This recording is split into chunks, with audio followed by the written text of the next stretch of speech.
Odbojkaši Niša u možda i najvažnijoj utakmici ove godine uspeli su da ispune cilj. Savladali su Spartak iz Ljiga sa 3:1. Po setovima 25-22, 30-28, 15-25 i 25-19. Podmlađena ekipa trenera Svetozarevića ušla je u meč silno motivisana, što je rezultiralo dobrom igrom i lako dobijenim prvim setom.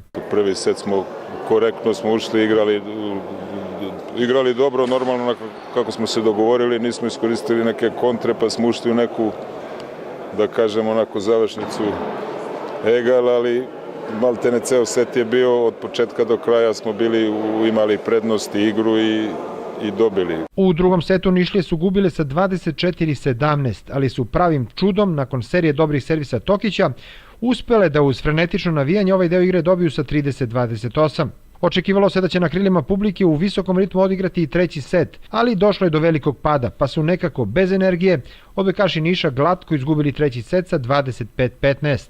Mnogo toga zavisilo je od četvrtog seta, ali su puleni trenera Svetozarevića bili najbolji kada je bilo najpotrebnije. Četvrti set je bio od početka do kraja standardno dobar sa dobrom igrom i tu smo zaokružili sigurnu pobedu, 3 boda i pobedu od 3:1 koja nam je, već 99% smo u play-offu.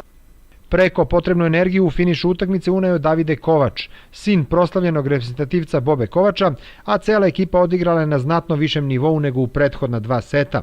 Ovom pobedom ekipa Niša je 4 kola pre kraja prvenstva izbegla zonu baraža, jer sada od ekipe Spartaka ima 2 pobede više, a i bolja je u međusobnim susretima. Sigurno da ćemo do kraja da gledamo i da se kompletiramo i sa kompletnijom ekipom da izvučemo, da iskoristimo i te 2 utakmice kući i da ne gledamo sad samo ni play-off nego i neku malo bolju poziciju za play-off. U narednom kolu Nišlije gostuju favorizovanom Novom Pazaru.